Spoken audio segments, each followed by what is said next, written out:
TitleMatchNetwork.com. Eric Bischoff down in his office after he fired a kid. I'm leaning against the door so no one kicks the door in. Or was it Philly or something? I don't know where it was. I walk in, you're out in the arena. Walk in, hear about kid, yeah, I heard. We out here? Yeah. We got a place to go? Already talked to Vince. Where's Bischoff? Let's go.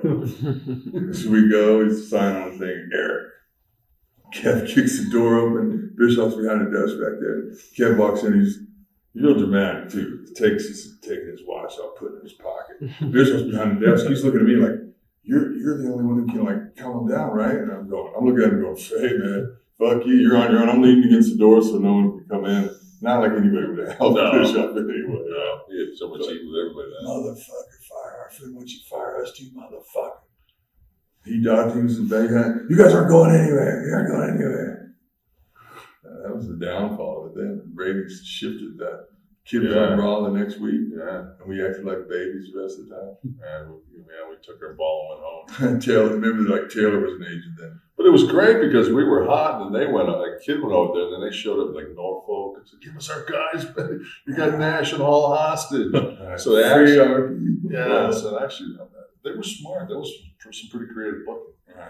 Like he talked about kicking the door and rah. Once he found out that worked, he wasn't afraid to use that. And see, a lot of times I wasn't sure, and I know him if it was a shoot or not. So he is a good actor though, but he just, fuck, this place sucks. I can go from 0 to 100 pretty fast. I mean, I'm still, I got a volatile temper. So it's like, but I learned like early in life, you can have a conversation with somebody that's beginning to become a little bit of an argument. If I take a mini step into their personal space, 9 times out of 10, all of a sudden it's a physical advantage you have, and you realize, I see my son already, because he's so much bigger than the kids he's around. I see him use that. I mean, it's just something that's... Cody's 6'7". I know, it's hard. Fuck, he's a big spoon. I observed Kev, I've been around in New York, and then when we got to WCW, it's a little bit different because in New York, there was guys who knew more than you or had ideas. Like Pat Patterson helped the way our clique thought about business. I think Pat's a genius. I do too. And when we got to WCW, there were some smart guys there, and there were some guys in power position who weren't wrestling guys. And so a lot of times we'd be standing around in Hulk's locker room trying to figure out what we're going to do in our segment.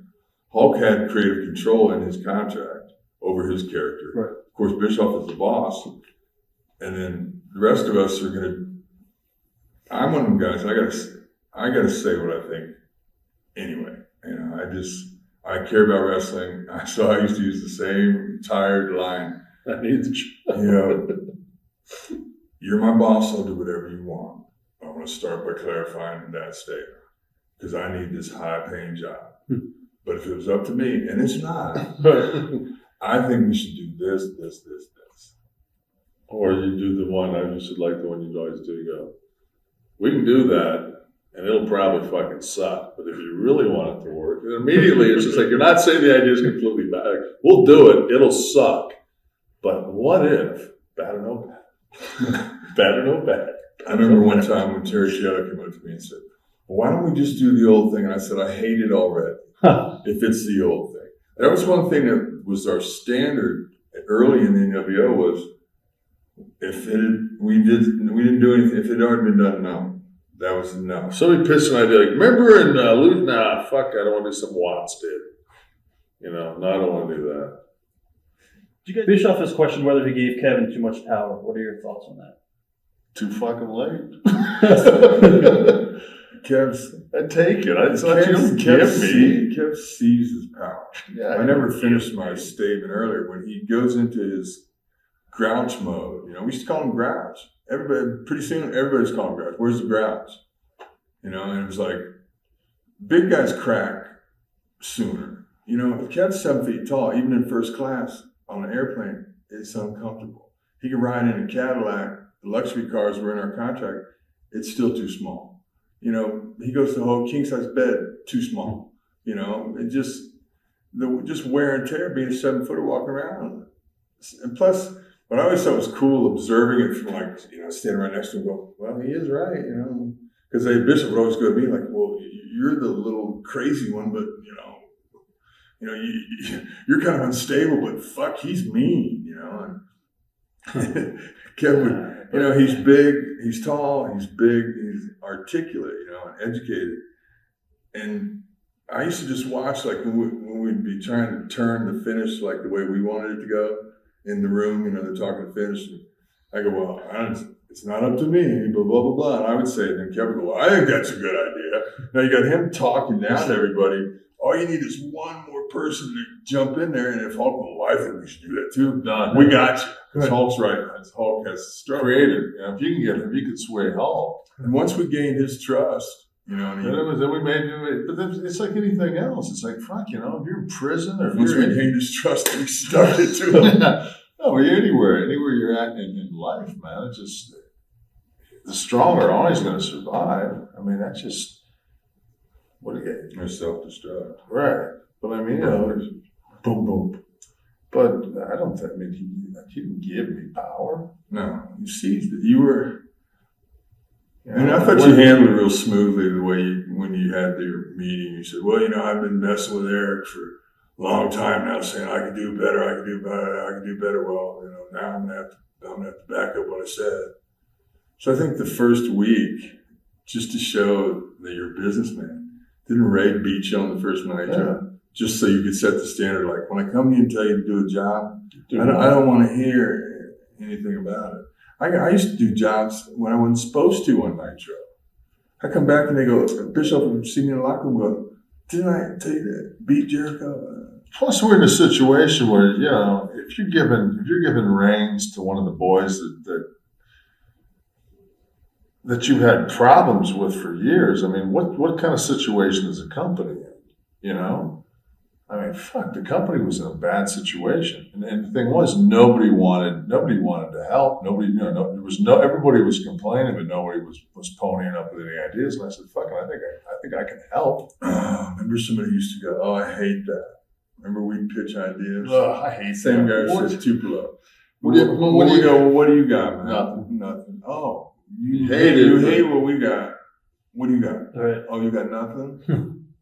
Okay, let's do nothing. That's how you guys. That's how you got these arenas half full. Exactly. That's when we came into the house. It's only two below. Would that be Sting or somebody else? Or? No comment. Did you guys think Eric was in the right place at the right time, or do you think he was really smart? I think he's smart. Okay. When smart enough to be in the right place at the right time. Exactly. When Vince would have Hunter and DX come over to cut promos at the arenas, did you guys ever consider going outside and trying to work your own angles out of it? Tried to do it in Norfolk. I couldn't find them. That'd be great. Yeah, that would have been sweet. I wanted to walk out there and go, "What the fuck are you guys doing here?" On their TV, because they were live. Right. I wanted to go out there. What the fuck? Because it was their TV. I could do it. Nothing they could say to me going off. But see, a lot of the thing is, we were doing live TV at the time too. I wasn't even aware a lot of time what was going on until it was too late, and then they made sure we were doing something when they were out. Yeah, and they had security keeping them away, which just helped their deal better. That was such an incredibly fun time in the business. At any time in WCW, when you guys were employed, did your contracts ever come up and allow you to negotiate with Vince again? No. Okay. No, they signed us. We signed like a 5. I think after the first year, we signed like a 5-year deal. By that time, they'd sold. We were negotiating that one. Yeah, you were in Detroit. Remember, we did it on speakerphone. Yeah. Because then Kev was just going, "Look, I'm in the hospital. Just get it done." He's doing it on the phone, and it's coming out. Give a fuck. I'm there. Barry's there. I think our lawyer's there. Bischoff and their attorneys. My dad was in the hospital. He was on his deathbed. I mean, thank God he pulled out of it. But I'm in there with my dad. My dad's, he's beyond critical. Trying to make a light of that. No, I know. I mean, I'm saying though. I mean, they're talking to me, and I'm on the phone going, "Yeah, fuck. I don't give a fuck. We'll quit."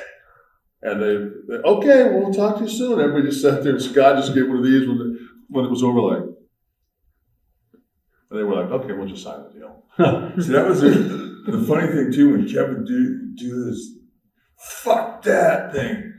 And Bischoff would he would look at me like, you're friends with him, right? Can you say something? And I used to go, well, he is right. This does suck, and we should be making a lot more. I'll see what I can do. I can't promise anything. It was just like, Casper, Wyoming was another one. Bad cop, worst cop. Remember when we were red hot, and then they just came in Casper, Wyoming at that television tape and said to us, Sting and Lex are really bitching and they just need to get you tonight. Remember I did the Barry Windham over the top, and they bounced you all around. We were walking back, we were taking our tape off, we were walking back. We were both going, we're fucking out of here. We're fucking out of here. Because Jody Hamilton sat there, Jody broke me in. And Jody's like, he heard what they're going to do, and he goes, oh, goddamn, he said, maybe I'm old school, but you got a hot air balloon, and you're putting the heat in it, and it's starting to rise. He goes, why the fuck would you take air out of it when it's 4 feet off the ground? And we just went, all right, I just want to make sure that we weren't the only one. I'm not a mark here, right? He's like, yeah, but you know what? That whole NWO thing, especially with you and I, the way we were so relaxed, I think when we were there, we'd been working longer and we knew we were getting paid. So we were really comfortable and it was working, and a lot of stuff was our ideas. right. So I think, and plus we were buddies, and I think a lot of that vibe was coming across, although we always were, you know how it was when we went out with Hulk, we got booed. And when Kid went out, he got booed. But when we went out, half the time it depended on who we wrestled, we were babyface. Right. And I think some of the top baby faces were insecure about that until they worked with us and we bounced around like ping pong balls. I think it just kind of changed. I think it became like Japanese style. Like, you do your stuff, we'll do our stuff, and then we'll do the finish. Real shitty and stuff. Did you guys ever get frustrated when they kept on adding new members to the NWO? I don't know. I think we might have been partially responsible for that. They kept saying how to get somebody over, and at that point, it was just like, fuck, put the NWO pod in their hotel and wake up in the morning, Yeah, and then we didn't have to make all them Right. shit All of a towns. sudden, we didn't Put have NWO shit on him, send him to town. all of a sudden, we had like a B team. Like, I put them bitches on Thunder, man. Let us go home. What made the NWO? TitleMatchNetwork.com